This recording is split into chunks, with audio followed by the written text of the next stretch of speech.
Welcome to Hope in the Face of Cancer, where we share real stories of courageous people in their cancer journey.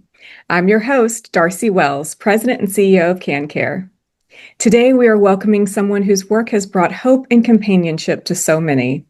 Christina Napoleon is a #1 best-selling author, keynote speaker, certified grief educator, and the world's leading positive widow coach. Christina cared for her husband through a 5-year journey with terminal cancer while raising their young daughter. She was his caregiver, his advocate, and his constant support, all while carrying the weight and tenderness of that season. When her husband passed, Christina faced the hardships of widowhood and solo parenting. In her search for support, she discovered that many grief spaces could not hold the depth of what she was living, so she began creating what she needed. She developed soul maps, tools, and community to help herself and now helps widows everywhere find gentler ways to move through grief, breathe again, and slowly return to hope. Her new book, The Positive Widow, The 4 Simple Ways to Hope and Healing After Loss, and her private online community have become places of comfort, connection, and healing for women navigating life after loss. Christina, we are truly honored to have you with us today. Thank you so much for being here. Oh my goodness. Thank you, Darcy. Thank you so much for inviting me to this beautiful, warm space where we can recognize caregivers and shine a light on these unsung heroes. Amen to The love, that. all the love that they give and they hold up their families during cancer and illnesses is just unbelievable what they go through. And I'm honored to be here today to share my story. And hopefully by sharing my story, even one listener, if they can hear something that I share that resonates with them and then makes them feel less alone, then that just warms my heart so much. So thank you for this opportunity. Oh, that's wonderful. Thank you. Well, let's go back for our audience and talk a little bit about the journey that got you to where you are today with the wonderful work that you're doing, helping others with grief. But that came at a great cost to you. Yes. Tell us about your husband's diagnosis and those early days of his cancer journey. Oh, this might get me a little emotional. Emotions are welcome here. It doesn't matter how many years it's been or how many times I tell this story, it just still just tugs right at your heart. Because I remember it as if it were yesterday. When those 3 words, 3 simple words though, that the doctor said to him, "You have cancer." It just rocked my world and it changed everything, shifted my whole world. All my hopes and dreams and all of our future dreams together was shaken by this diagnosis of you have cancer. And at the time, my little girl, she wasn't even 2 years old yet. So it was just very hard in navigating being still like a newer parent and also now having to navigate cancer and our whole lives centered around his diagnosis and the medical appointments. And my daughter didn't have a normal little childhood. She didn't get to go to ballet classes and gymnastics and dance classes. Our world revolves around PET scans, ultrasounds, blood work, Moffitt Cancer Center, Florida Cancer Center. That's what was happening in our household every single day with his diagnosis. So what was his specific diagnosis? He had a rare carcinoid tumor. So at the time, a lot of people will ask me, well, did you see signs? Because I would beat myself up later. Like, what did I miss? That survivor's guilt that would come up. And honestly, he was sick in July. He caught a flu. He had flu-like symptoms. We all did. My daughter had it. I had it. And he ended up I had to take him to the ER because he started to, he was just spitting up blood. So I took him to the ER. It was out of state. And the doctor, she said, "Oh, he has food poisoning." And I was like, food poisoning, like of all things for her to say. I didn't expect that. And I said, no, we all had chicken last night. I'm not sick. My daughter's not sick. We've had the flu. And I think that, can you please do a chest x-ray? I'm worried he has pneumonia. She's like, no, we don't need to do a chest x-ray. He has food poisoning. And I'm like, okay. So, and my So husband looked at frustrating. me. I know my husband looked at me, and I come from the mortgage business, and he's like, don't argue with the doctor. She's not an underwriter. You don't have to prove your case, and she just sent us home with prescriptions for antibiotics. Well, he wasn't getting any better. So I'm like, we need to get back to Florida. So we came back to Florida, and at that point, then he started to get better. And I was like, okay, well, maybe she was right. And I was wrong. But then one Saturday, it was August 28th. So it was like 5 weeks later. We thought, all right, we're going to go have a beach day together, a family day. I didn't work that day. And he was already out in the driveway. He was holding Emma. Again, she wasn't 2 years old. So he was carrying her to put her in the car seat. And I said, oh my gosh, I forgot the beach towels. I ran into the house and grabbed them really quick. And then I remember I was saying something and walking out the door, but I don't remember what I was saying. And I saw that he was collapsing onto the ground Oh, and he was holding Emma in his arms. And Darcy, this is where I don't remember. Did I call 911? Did I take him to the hospital, to the ER? To this day, I still do not remember if I wow. did that or did I call 911. I have no idea. The next thing I remember, we were in the ER and I couldn't go back there with him. And it was hours and hours that I was waiting. And I thought he had a heart attack because he collapsed. Yeah. And nope, the doctor came out and he said that we're going to have to admit him. And we found a tumor in his chest x-ray. He did have pneumonia, by the way. Oh, He wow. did. Yeah. And so the fluid in the buildup was pushing against that tumor that was in his bronchial. So that is how we found out that he had a carcinoid tumor after going through a lot of extensive tests and biopsies and all of that. But yeah, isn't that crazy? I don't remember if I drove him or if Yeah. 911. That was just me being in a crisis moment. Yeah. Your brain's protecting you from Yeah. that moment and that That memory. pain. Yeah. Yeah. So, what was that treatment journey like for him? He actually survived almost 5 years. He was 3 weeks shy of his 5 year Mm, survival rate. And the first 2 years, he was doing good.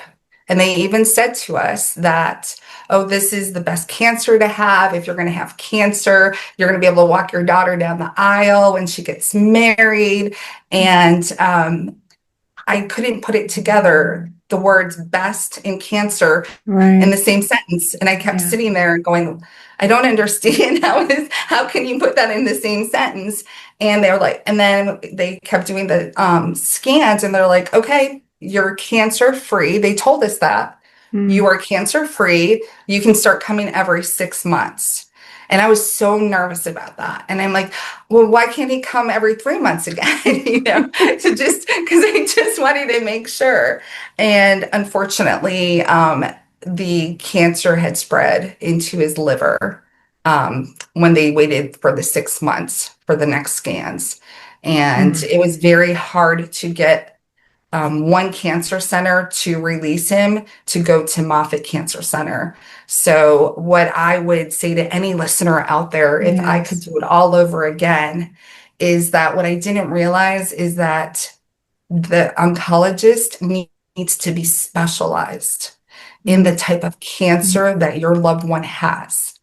The cancer doctor, the oncologist that he was visiting, that he would go to, treated others for lymphoma, leukemia, like all kinds of different cancer. And so he was the one who told us, oh, it's the best cancer to have. It's slow growing. And he didn't realize that if you are a male, you could have an atypical cell and it could be aggressive if you're a male between 45 and 55. And unfortunately, that was my husband. So by the time we got to Moffitt Cancer Center, they said, "Oh, we wish you had come earlier. We would have Mm. treated you differently." And when they said that, Darcy, I just, I don't know how I got through that moment. Yeah. I really believe I blacked out because at this point now it was stage 4. When he Yeah. was first diagnosed, it was not stage 4. We were told it was stage 3. And now he was facing stage 4 cancer because it spread to his liver. And I just really felt like the room blacked out, and I was squeezing my husband's hand so tightly. And I thought, okay, I am going to be his fighter. We're Yeah. gonna fight through this. And so I was in denial. I'm like, he's gonna beat stage 4 cancer. They don't know my husband. He is gonna fight this. Like, you can't believe. So his treatment then became very, very extensive. Yeah. Once he was admitted under the care of Moffitt Cancer Center, radiation, chemotherapy, clinic, and then nothing was working. So then we had to go through clinical trials. Mm. And that is something I don't, if I were to have to face something like that again, I don't know. Yeah. I don't know the answer because I saw the suffering he went through with those clinical trials. He would get symptoms that were unbelievable. Like with one of them, he felt like he kept saying, "It feels like I have bee stings all over my body, like all over." They were welts all over his Mm. body. And he was in so much pain and such misery. And some of the chemo treatments were pills that were 21 days on and 7 days off. And he's like, "What kind of life is this? I'm so sick for 21 days." And he said, "And then it takes 3 to 4 days for it to leave my system. So I get 3 good days a month." But I know that he was fighting to Yeah. be here for me and my little girl. Yeah. He just kept saying, "God, please let me see her graduate kindergarten." And he was able to see her graduate kindergarten. Yeah. Wow, that's beautiful. So Emma, how old was Emma when he passed? 6 years old. 6. He How passed did 10 days before she started first grade. mm, Oh, yeah. That I was know. interesting. I didn't know where her Yeah. first grade, he did all of that. I ran my mortgage company, and Yeah. because he couldn't work, he stayed home with Emma. And so I'm like, I was so lost. It was the first time I left the house since he died because it was only 10 days later. And I'm like, I don't even know where I drop her off. It's all those little things that he Yeah. did that I didn't notice. And I wish I could have said, "Thank you, thank you, thank you." Yeah. So, for all of your listeners, say thank you every single day for every little Mhm. thing that they do for you, every Yes. little thing.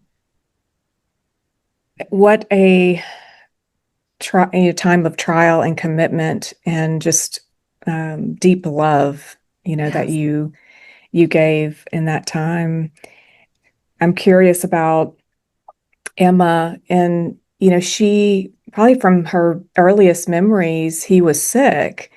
Um, you know, what did you learn in this process about how do you communicate with a child of that age about what's going on, and how did you approach that? I mean, there's no manual on how to, do something like that.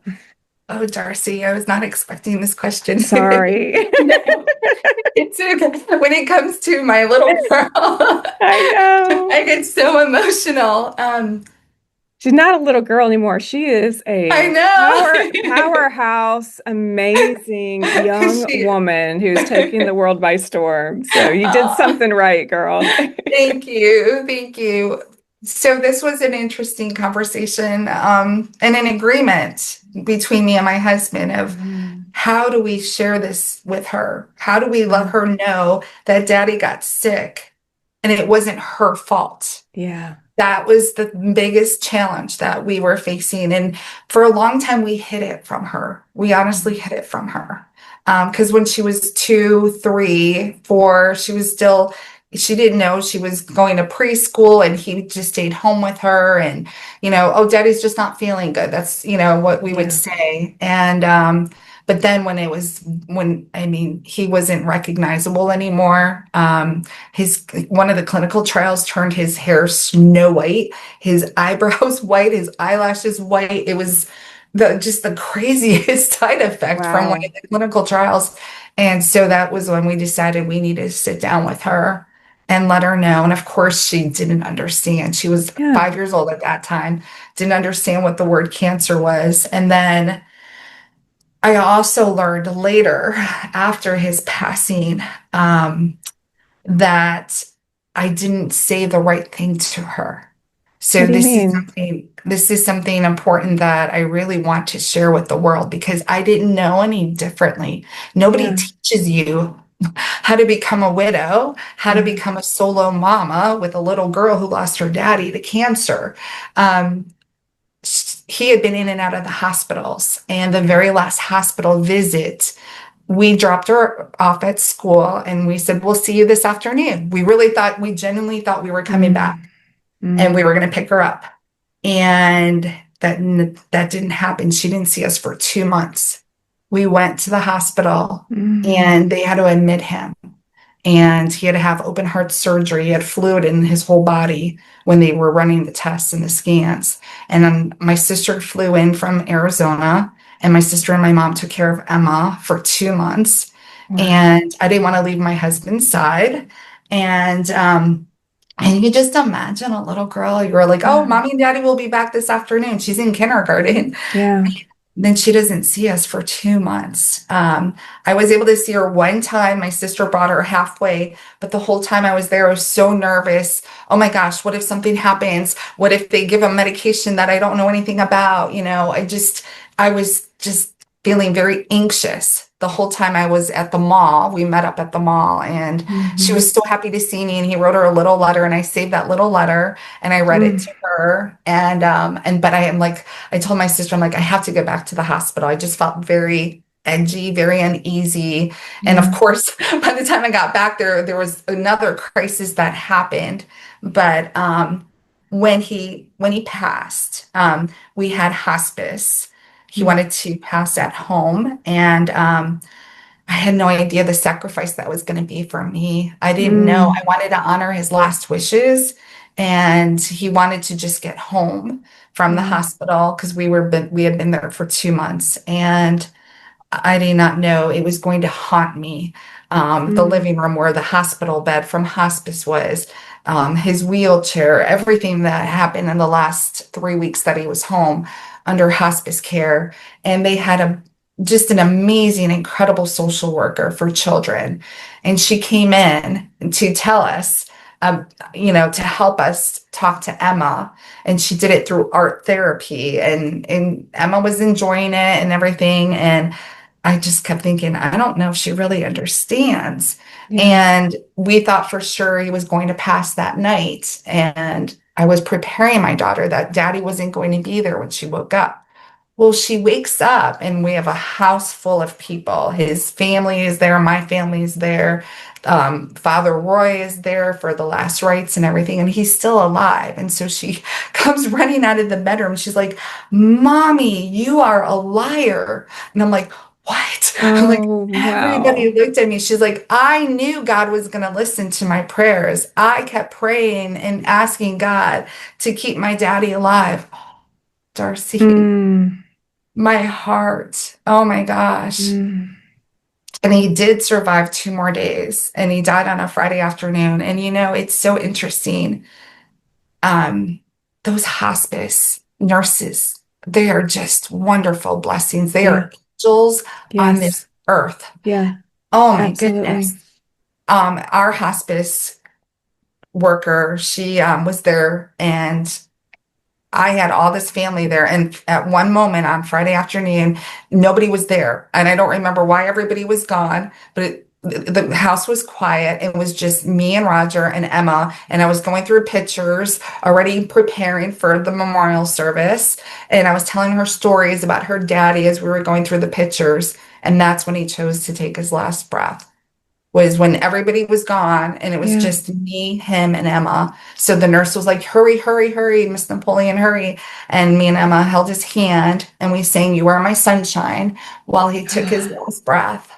And then I had her go to my neighbor's house. And then, of course, everything happened and it was crazy. And that night, because he died like 3:48 p.m. on a Friday afternoon, I picked her back up and I told her that her daddy wasn't coming back home.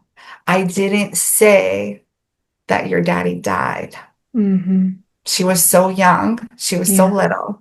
I didn't know until after she was in counseling with the hospice center in our area. And the counselor said, Christina, I need to see you. And I'm like, oh, she's never asked me to go back. I would just sit in the Yeah. lobby.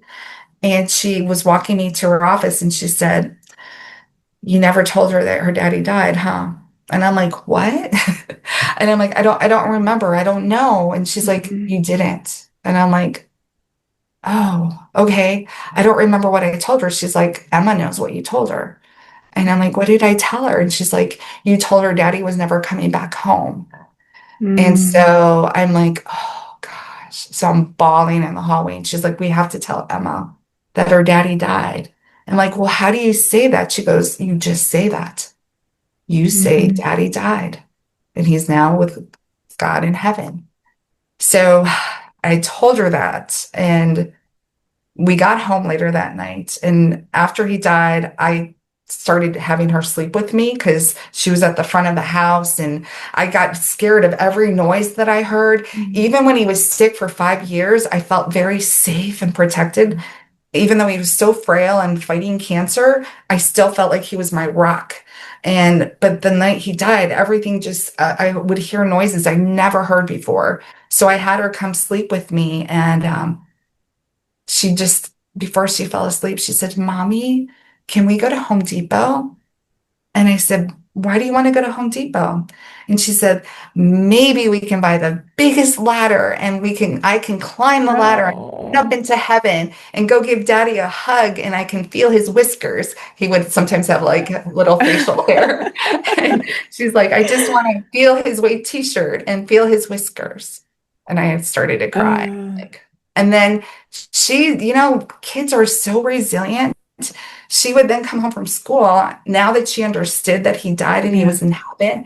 And she would say, Mommy, Daddy gets to see me a lot more now that he's in heaven than he did before. And I'm like, what do you mean, Emma? And she's like, well, he can see me on the playground now. He can see me when I'm in my class. He can see me when I'm eating with my friends. And then she's like, do you think he can see me when I'm in the bathroom? Oh, out of the mouths of babes. Oh my You know. goodness. Oh, wait, she may not want this to be out on the public. Oh, she would laugh at it. Yeah, probably. So, yeah. Um, So, if there's any lesson to be learned with what I went through, is yeah. just to be absolutely honest with them and be Yeah. as detailed as you can. Because all I said to her was, Daddy wasn't coming home. So she just assumed that he was back at the hospital. Hmm. And she No, didn't yeah, I would never would have understand. thought of that or I know. the significance of those words. Yeah. You were carrying so much in this time. At any point in time, how did you care for yourself, or did you just hold all of that for 5 years? And then what did that look like for you? I mean, I know there's been so much now of learning, and we'll go through that of how you've, processed grief. But when you were in those 5 year period, I mean, how did you care for you? So I didn't. That's Yeah. the simple answer. And I'm sure so many of your listeners, they're going to relate to this. Yeah. Overnight, with that diagnosis, because of your listeners, Yeah. I became a nurse, if you will, Yeah. overnight. A nurse without any training. I had to learn about ports that were piercing into his heart, and it would beep in the alarm at the middle of the night with blood filling up. And I'm like, oh my gosh, what do I do? And having to learn how to give all his prescriptions, medications, Hmm. taking him to all of his appointments. I was running on empty. I was Yeah. running on empty. I was trying to take care of him, take care of a little girl who wasn't even 2 years old yet, and running my mortgage company. And there was no way that I could take a leave of absence or anything. I needed health insurance at that time because now my husband has cancer. So that's a pre-existing condition. So I was running on empty and just I wasn't sleeping. There were so many sleepless nights. I actually trained myself, which I didn't know until afterwards, until after loss. I trained myself not to sleep. I trained my brain to believe that sleep was a very bad thing because if I fell asleep, then I would miss giving him his pills for chemo treatments. If I fell asleep, we would not wake up at 4 in the morning to drive 2 and 3 hours to get to Moffitt Cancer Center. If I fell asleep, he might fall out of the bed. So I was running on empty and I did not know what self-care was. I didn't know Mm. that it was okay to ask for help. Yeah. I had no idea that others could have helped me and it would have made them feel like they were being useful and not feel so helpless with his diagnosis. I thought if I asked for help, that I was betraying my husband because how dare I not be able to take care of him? How dare I not be capable of managing my household, running my business, taking care of my own family? I didn't want to let him down. And I did not know what self care was. To me, self care was something that I didn't have time for, number one. Right. And it sounded so selfish to me. I always thought self care was about, like, oh, let me go to the spa and I'm going to have a spa day and a Yeah. massage. That's not what self care is. Self care is so essential for caregivers and for widows or anyone grieving. It is so important. It's necessary to help you with your healing journey. So for those caregivers, listening to, us today, I mean, one, don't do what Christina did in terms of not taking care of herself. I think you would say that. And I can say that because we're friends. Absolutely. But what would you tell them? Like if you had to go back and do it all over again, what would you have done differently to keep you whole? I would have given myself grace. I Mm. would have showed myself kindness, self compassion, forgiveness, because all those thoughts were racing every night in my brain. It was on a constant loop. Did I not take him to the doctor early enough? Should I have fought more with that doctor about food poisoning? I had to, if I could do it all over again, I would give myself forgiveness, compassion, love, self love. I would take longer showers. I would ask Mm. for help so I could get out of the house, go for a walk for 30 minutes just to feel the sunshine on my shoulders. That in itself would have been such a precious gift, but I Mm. thought I had to do it all myself. So, number one is give yourself grace, show yourself Yeah. kindness, self compassion, ask for help. Others want to give you help. Yes. That's the only way they know how to show their love and how they can feel helpful instead of helpless. So, That's right. definitely ask for help. Well, and we're going to talk a little bit in a few minutes about how you're taking all the things you've learned and helping others, walking through that today. But um, your book in your book, you talk about widow fog. What does widow fog mean? What does that mean, like physically, mentally, emotionally? Widow fog is it's your heart and your brain both together living in this fog. It is your physical symptoms is you're utterly exhausted to your bones, exhaustion that you've never felt in your life. You're emotionally drained. You are mentally confused. You're forgetful. I would have to write sticky notes and keep it like stapled to my purse to remember to even pick up my daughter from school, to remember to buy milk, to remember to wash her uniform for school. I had such a sweet mother that I didn't know. I met her after Roger died. And that's one thing that happened, by the way, after loss is you really learn who who can stand the storm with you, who Yeah. can go through that storm with you. And I lost so many friends after his loss. And then trying to fight through widow's fog, which is the forgetfulness and the utter exhaustion. I didn't know how I was going to take care of my daughter. And then to lose some of my friends, that was a secondary loss. Everyone thinks the main loss, his passing, is the only loss. But there's hundreds and hundreds of secondary losses that come from the big event. And it actually all starts from his diagnosis because it Mm. all starts with the anticipatory grief. Mm. And for me, I had no idea what anticipatory grief was. Like, I would have been in denial. I'm like, no, he's going to fight this. I was in denial. Right. Yeah. I'm like, he's going to fight this. I had no idea that with anticipatory grief, I was already mourning and grieving the life that we knew before cancer. And at that time, I would call it BC and AC, before cancer, after cancer, Hmm. because there was such a shift. This was our life before cancer. So this was BC, then there's a line, and then this is our life after cancer, AC. And so everything that I knew on this side of the line, BC, blew up with his Yeah. diagnosis. And that day is when anticipatory grief kicked in, which I didn't know what that was. And so you could already have that fog, that widow's fog, even though he hasn't passed yet, because you're Mm. watching him slowly fade away. You're watching your future together fade away. You were a we. We did everything together. It was like one Mhm. sentence, one word, Christina and Roger, Roger and Christina. Oh, we have to invite Christina and Roger. My mom and dad would be like, oh, we Mm. have to invite Christina and Roger, his family, Roger and Christina. All of a sudden, no, I went from a we to a me.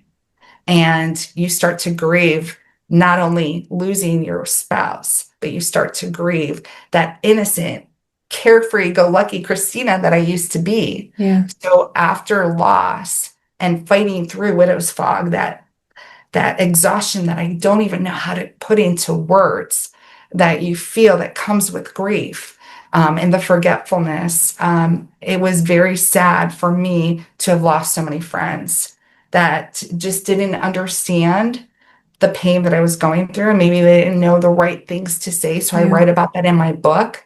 I have a whole chapter of things to say and not say when somebody's grieving, because it doesn't matter what you say. What matters is that you just show up. Mm. Just show That's up and right. hold their hand. Bring a box of tissues. Let them cry in your arms. And for me, during that widow's fog, was so forgetful, and I would forget to pack my daughter's school lunch. I would forget to wash her uniform. And there was a new mom in town. I had never met her before. And every day she packed two lunches, and Mm. she packed an extra set of uniform so that Emma would have a clean set of uniform in case she had, got grass stains on her skirt out on the playground or anything. Because I would forget to do laundry. I would forget to run to the grocery store. That's the deep coreness of widow's fog, the forgetfulness, the Yeah. exhaustion. I mean, I would have doctors call me and go, you forgot to show up for your appointment, because after his passing, I made all these doctor appointments, mammogram. I wanted to make sure Yeah. everything, because I didn't have time for 5 years. I didn't have time Mm. to take care of me. I didn't schedule a mammogram. I didn't schedule an annual visit. None of that. That all got pushed aside so I could take care of him. So, yeah, Yeah. we really lose ourselves as a caregiver. I didn't realize this until after spending time with you, but I thought this was really fascinating that the root of the word bereave means to be robbed. Oh, yes. Oh, that was just that hit me like a gut punch when I read And that. that's what happened to me. I was in the middle of my grief education training, and I'm always the good student. I always have like binders and highlighters and pens, and I was sitting there trying to write as fast as he was teaching. And all of a sudden, he said that the Latin root word for bereavement is robbed, and I'm like, I stopped writing, and I just looked at my Zoom screen, and I'm like, how does he know that? Like, how does he know what my heart is feeling It's like right now? he's seeing inside of you. Yes, that's how it felt. And I'm like, that is perfect. That just sums it all up. That is exactly what happened when he passed away. And even with the diagnosis, that's the day that I started to feel like my life, everything was robbed from us. Not just from him, not just from me, but from us and from Emma. All of our dreams, our future, everything that we planned, retirement, sitting on the porch when we're older and being able to like lean over and say, remember when? I can't hear that song without crying, by the way. Remember when? Oh my gosh, it brings tears to my eyes. Yeah. Because when he died, he took all of those memories that we shared together, he took those up to heaven with him. Nobody else lived those memories other than me and him together when Emma was born and those special moments. That was me and him together. And now I don't have anybody to go, remember when? Those Yeah. little things, Darcy, that just, that's what I was robbed of. Yeah. At what point did you decide to turn this into something? When you first started your grief training, did you know you wanted to do something with that, or was it more just for you? Like, I know I need something, and so I'm going to go through these grief classes, or tell us about that. I struggled finding grief counselors, grief Yeah. therapists, anyone that understood spousal loss. I would leave my appointments and run into my car and just sit there and cry in the parking lot because I would feel ashamed. Like one of my grief counselors was like, I don't understand. How come you can't get out of bed? It's been a year. You should be able to get out of bed now. What hobbies did you used to have? Like she was like really, really hard on me. And I'm just like, I'm just in survivor's mode. I'm trying to take care of a little girl and I lost my husband. Like I'm trying the best I can. Like, why are you judging me? I felt so judged from the outside world. And so I struggled finding a counselor that truly understood that spousal loss is one of the hardest life experiences we will ever go through in our lifetime, other than the loss of a child. Those two are the hardest life experiences that we will go through.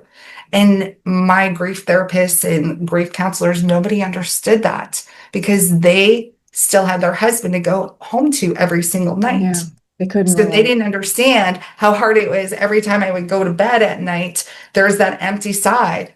He's no longer here every time I would wake up. And it was interesting to me that they all had the clinical knowledge. They had the book smarts. They went through 4, 6, 8 years of college training. So they had that education. But what they didn't have was the life experience. That's right. They didn't understand the pure heartache, that ache that doesn't go away, that silence in your house. That's the loudest noise you will ever hear in your life. That silence that is so deafening, that empty chair at the dining room table. Me and Emma have never sat at a dining room table again, ever since. We do not sit there. It's such a reminder that he's not here. We'll sit there if we have company, but no, we don't sit at the dining room table since that. So I decided to immerse myself in grief education because I knew I had to make a decision. Do I want to stay stuck in this darkness? Or do I want to make a choice and find a way out of the darkness, learn how to swim through those waves? And that's why I signed up for it. But I also wanted to find support, and I tried to find Facebook groups for widows, and I even went to some local groups. But I couldn't connect. A lot of them were teaching about loss, but I wanted to learn more than just about loss. And that's okay. You have to learn about loss. And I teach about loss too. But I wanted to learn, where do I start now? Where does my life go now after loss? And that was when I created my group, The Positive Widow, on Facebook. So tell our audience about this. I mean, it's truly incredible to see how this group just blew up. Yes. So tell us about the origins of Positive Widow and just kind of what that journey has been like since you started it. Oh my goodness. So when I was joining these other Facebook groups, there was so much shaming and darkness. I would like join the group and answer all their questions, and I would be so hopeful, like, oh, I'm going to connect with somebody. No, it was Yeah. like, I'm like, oh my gosh, I would feel so much anxiety and I would just have to like leave the group. And so I decided I was just going to create my own little group. And I first created it as more like a wellness group. I live right by the beach here in Florida. And so I started to take I know when it started because it was September 1st, 2021. And I called it Step into September with Self-Care and Mm. Self-Love because I learned through my grief education training and grief coaching programs and all the certifications. I also became certified in self-care and self-love. And that's when I learned how important it is for us to practice self-care for our grieving hearts. And so that's what I first started, and I called it Widows Walking for Healing Hearts. It wasn't the Positive Widow yet. And I was just praying to God, like, oh, please let me have 100 members by day 30. And I reached the 100 members by day 30. And I would just take sweaty selfie pictures. I would be on the beach, and every morning I'm smiling. And then I would just, okay, today we're walking. So I started a challenge, and I write about this in my book. And as a caregiver, this could be perfect too, because one of the challenges I had with my grief counselors is they didn't understand why I couldn't get out of bed. Yeah. So I negotiated with myself and I told myself, you only have to get out of bed for 1 minute. Go walk for 1 minute and come back to bed. And then tomorrow, add another minute. I failed the first morning. I got up, I put on my shoes, but I couldn't, those shoes weighed a ton. Like I cannot even describe that to you, how heavy those sneakers were that I hadn't worn in probably 5 years because I was a caregiver for so long and just taking care of Roger. And I just couldn't do it. And so I was upset with myself and I went back into bed and I would wear his white t-shirts. He loved his white t-shirts. They were so soft. I would spray it with his cologne. I would hold his picture and I would cry myself to sleep when Emma was at school because I couldn't sleep at night. All the guilt, all the haunting thoughts would keep me up at night. So I would sleep when she was at school. So the second morning, I'm like, okay, you can do this 1 minute. You only have to go outside for 1 minute. So that's what I did. And by the end of 30 days, I walked 30 minutes because I kept adding one more minute to Mm. each day. So when I started my Facebook group, that's what I did. I'm like, today we're walking 1 minute. And then I would post my little sweaty selfie on the beach and I'm smiling. And then now we're walking day 2, we're walking 2 minutes. And I just kept that up for 30 days. And so many people started to notice those beach pictures of me smiling. And they're like, oh my goodness, I want to be like her. I want to smile too. How is she smiling after losing her husband? And so that's how we started to connect. And then I started the first annual Positive Widow Turkey Trot. And I posted that everywhere, all over Facebook, TikTok, Instagram. And it was a big success. And I talked the whole time on my phone. I went live in Facebook in the private group. At this point, it was still not the Positive Widow. And I shared tips on healing and surviving the holidays after loss. Mm. And wow, that is when my Facebook grew from 1,300 on Thursday, Thanksgiving Day. By January 1st, it was over 10,000 members. And these are all widows that were Wow. and I don't know, Darcy, I don't know how it happened other than God. Because Oh. whenever I ask some of my paying clients now who are part of my private groups, I'm like, how did you find me? And they're like, I don't know.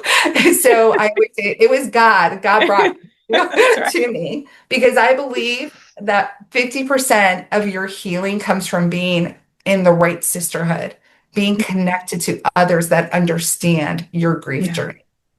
Yeah. That's powerful. So at what point did you decide to write the book, and tell us about the book and what maybe is one or two things that people could pick up in the book that could be helpful to them. I started as I was doing all of my lives. I thought I created the group so that I could be like this leader and support them. Mhm. Little did I know that healing is ongoing. Yes. Healing, there's not an end date, a timeline with your healing, and there's also not an end date or a timeline with your grief journey. This is Yeah. going to be as long as I love him, I'm still grieving him. And so what I learned through my sisters, my soul, I call them my beautiful soul sisters, I learned from them. I was growing from their stories. And Yeah. then I was starting to see what they were missing. What did they need more support with? And it brought me back to the night that he died. And I remembered, oh my gosh, I came from corporate America. And when every morning when I walked into the office, my assistant had a checklist for me. And she would say, okay, this is what we have to get done today. We can't leave until the checklist, everything is checked off. So the night that my husband died, nobody gave me a set of checklists. Yeah. Nobody said, oh, this is the first step that you need to take to enter widowhood. So I was left alone, drowning in my sorrow. And I didn't want any other widow to have to go through those dark days alone. Yeah. So I was on a mission to raise awareness for spousal loss and to show widows that there is hope. You can have hope and healing after loss. So yes. So my book is all centered around the beach. I talk about Love grief it. waves all the time. And it's also centered around the word hope. So H stands for heal your heart. O is open your heart. P is protect your heart. And Mm. E is encourage your heart. And so it's a lifeline for widows that found other grief books that teach them how to move on. You don't move on from grief. I teach you all the healing tools and the tips, how you can move forward with more love in your Mm. heart. You can continue to carry him. You can move forward without leaving him behind. You're going to carry him in your heart forever. Mm. That's beautiful. And now you actually have coaching program where Mhm. you're teaching the skills that you learned through the immense amount of grief education that and training and certifications you did. It's such a blessing. I mean, what I can't imagine that you look back and ever think that you would be doing this and this I would came be from the world of your finance. yeah. How do you turn finance background of 25 years Yeah. into a healing heart centered program? It's It's just incredible though. life experience. Yeah. I would imagine it's just so gratifying too for you to be able to pour into others who have been where you were. It's Um, absolutely beautiful to see their transformations yeah, and to hear their stories and their testimonials of how they too were working with other grief counselors for 4 years and they didn't feel like they were even taking any baby steps yeah, forward. And then within 2 to 3 weeks of working with me, I could already see their big breakthroughs. And at mm, first, it's hard. And I tell everybody, you have to do the grief work to get to the other side. You yeah, have to do the grief work. But I'm here. I'm holding your hands. We're going to walk across this bridge together. But there is hope and healing after loss. yes, absolutely. Well, we are embarking on the holiday season, and Hmm. that can be especially difficult for anyone who has experienced a recent loss, whether from cancer or for any reason. Um, So what advice might you give to, our audience today about, finding hope and peace and light in the holidays? Even as a caregiver, I remember how difficult the holidays were. And even Yeah. though I was in denial and I thought he was going to fight this cancer and he was going to survive a stage 4 diagnosis, the holidays were super, super hard. They were super tender-hearted for me Yeah. because I never knew, is this going to be our last Christmas together? Is this going to be our last Thanksgiving together? So what I would suggest to caregivers, I'm going to focus on caregivers Yeah. first, is to journal, write Mm. down everything, remember everything, the good, the bad, the beautiful. Remember it all and write it down. I thought I was going to remember everything. And that widow's fog is going to kick in full force, and you will forget all the little small details. Take a camera, take lots of pictures, and don't worry about what you look like. I used to not take pictures with me because I'm like, oh, I need to lose 20 pounds, or oh, I didn't like my hair that day, or what I was wearing. And then after he passed away, I was so mad at myself, Yeah. so mad that I didn't just get in the picture with him and Emma.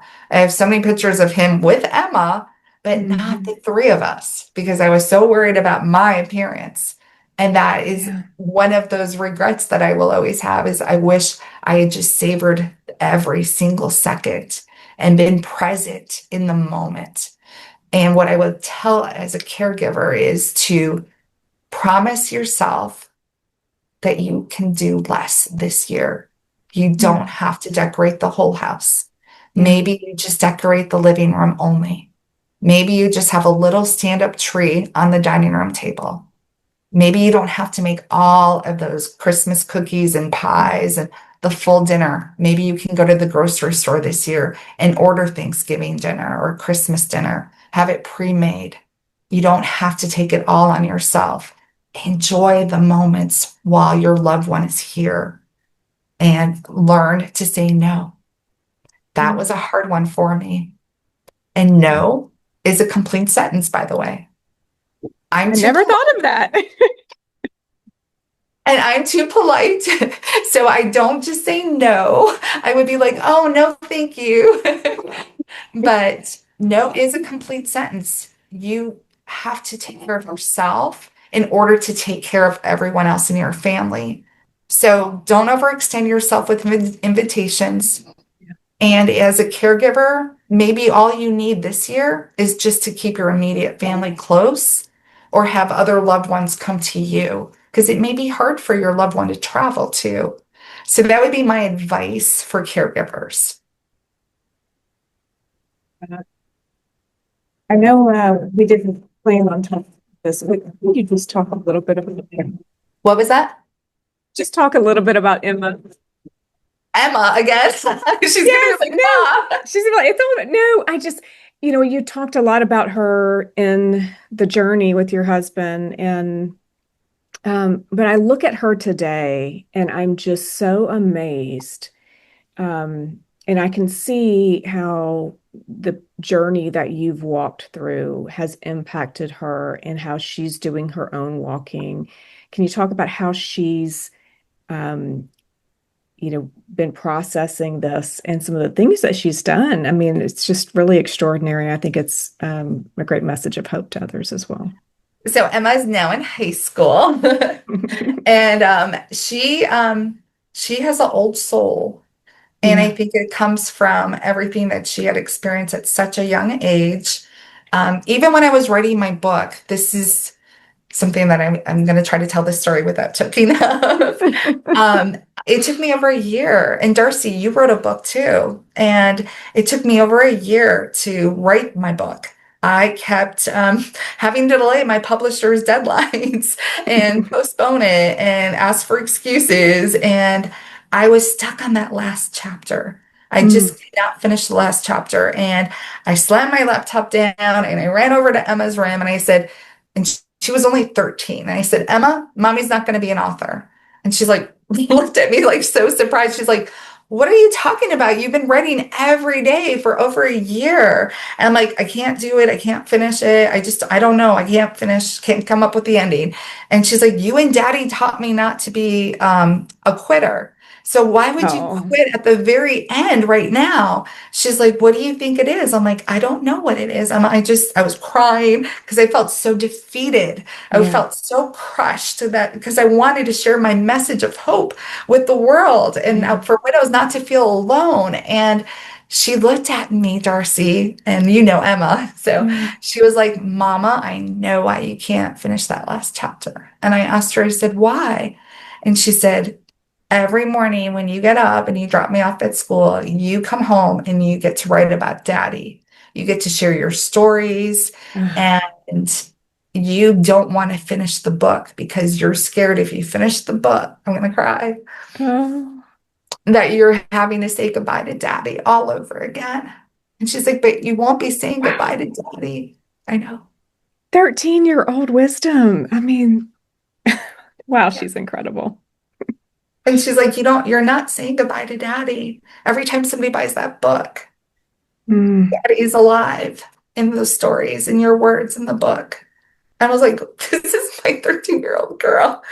So I woke up the next morning, dropped him off at school. I ran to the beach because her school is right by the beach. And I just gave it to God. yeah, I just fell on my knees and I prayed and asked God to help me finish my book. And Darcy, this is a true story. I came back home and I rewrote the whole book, like completely rewrote it. And I did that all in, I think, like 2 weeks. oh my goodness. Yeah. Wow. And I decided that I was going to keep everything in the book that includes God in my journey. Yeah, I thought that if I included God, that I was going to exclude widows who are angry at God. And then in that moment on the beach, when I gave it to God and I said, please let me be your vessel. Please help me with the words mm, that you want me to share, the message that you want me to share. Oh, I have goosebumps. That's when I realized that this was God's way of letting them know it's okay to be angry. yeah, It is okay you have to feel in order to heal. mm, So, that's good. whew, yeah, That's good. All right, 3-year curveball there, but I wow, know. what a powerful story. And I'm so inspired by her and how she's just turned this journey. Um, and she's actively still healing, and I She see. is. She is, yes. And she's still in counseling. And like I Yeah, said earlier, it's a lifelong journey. Healing is a lifelong journey. And you have to have somebody that you can share your feelings and emotions with. If you keep it buried inside of you, which I did for so many years, yeah, if you suppress those feelings and emotions, they're going to come up when you least expect it. So yeah, it's so important to find the right sisterhood, to find the right counselor where you feel seen, where you feel heard, not where you feel small. yeah. So, yeah. So where can our listeners find your book? I am on Amazon. I actually have three different books. So the top shelf up there is my reflection journal, and Mm, then my book, The Positive Widow. And then hmm. I also have a coloring book, which is down here. And this actually is really good for caregivers too, because it's all Yes. about the word hope. So, Mm, and this is so important with if they're sitting there with their husbands, or if any loved ones, they can yeah. color. There is so much research that shows. Do you see this one? Yes. Asking for help is a strength. Yes. Yes. So these are just beautiful messages of hope, and you can color through that, and it's all about the beach. I And love so that. this is on Amazon as well. But what I've recently started, Darcy, is if anybody would like me to personally sign the book, Yes. and share a special message in the book, they can contact me directly by sending me an email to thepositivewidow@outlook.com. And I will Okay. be happy to mail them an autographed and inscribed message, a personal message Oh, inside the thank book you. and ship That it is to so them. sweet. And then they can find me on Facebook, Christina Napoleon. And if they are a widow, or I've made exceptions, if they are a caregiver and they're now in hospice, Yeah. their loved one is in hospice, because that's a very lonely road too. Yeah. They can join the Positive Widow, which is on Facebook. But the best way to reach me is to send me an email, thepositivewidow@outlook.com, so I can ensure that they can get into the private group. That's awesome. Thank you. And thank you for the work that you're doing. I mean, the amount of lives you are changing, and you always just pour your whole heart and you're real to, everyone about how hard your journey was. And I just look at you now and I'm just so grateful that you have turned that trial in your life into purpose because you're touching so many lives. Thank you. Thank you so much. Can I do one last thing? Yes, and I want you to give a final, message of hope to our audience as well. Well, with the message of hope, I really, really want to share with your audience that what they're doing is enough. Their love is enough as a caregiver. Sometimes we feel like we're not enough. Sometimes we feel like we're moments of frustration. I had moments of frustration. Yeah. It's a lot of weight that you are carrying. And the anticipatory grief is heavy too, that you're also carrying on top of the diagnosis, on top of being a caregiver, on top of this new role of being a nurse and reading medical charts and lab results on the computer screen. You were never trained to be in this role. So I want you all to know to give yourself grace. And I would love for you all to go ahead and close your eyes and to place both of your hands on your heart. And go ahead and take a deep breath in. And as you take that deep breath in, I want you to feel that steady rhythm of your heartbeat. And I want you to say, thank you, God. This beating heart means that I am still here, that my life matters. Every time my heart is beating, that means I am still alive and that there is a purpose for me. Take another deep breath in. And now I want you to say, thank you, heart. Thank you for carrying me on some of these darkest, heaviest days when I didn't know whether I could take another step forward. Thank you, God. Thank you, heart. And now I want you to repeat after me. I am enough. I am enough. I am worthy. I am worthy. I am loved. I am loved. I am enough. I am enough. Go ahead and open up your eyes. Oh, I can't. I'm crying now. Oh, I do this every morning, every single morning to thank God. I used to journal, but this is what I do now in bed, so I don't have to wait to get out of bed and grab my notebook and journal. I just place my hands on my heart and I say, thank you, God, for another day, another opportunity to find hope and meaning and purpose. So thank you for letting me share that. Thank you, Christina. Thank you so much for sharing your heart and your story with all of us. And I know it will bless so many. And I thank all of our listeners for joining us for this episode of Hope in the Face of Cancer. If you or someone you love is facing cancer, CanCare is here to support you. Visit us at cancare.org to learn more. And if you're a cancer survivor or you are a cancer caregiver, we need you as part of our community, especially caregivers right now. We have a great need for more caregivers that we can train to support others. So if that rings a bell for you, visit our website at cancare.org. Learn more about how you can join our family. Until next time, remember, there is always hope in the face of cancer. Thank you for joining us on this episode of Hope in the Face of Cancer, a survivor by your side. If you or someone you know is facing cancer or is supporting a loved one through their journey, we invite you to share this podcast. Thank you for your support in our efforts in the cancer community. No one should face cancer alone.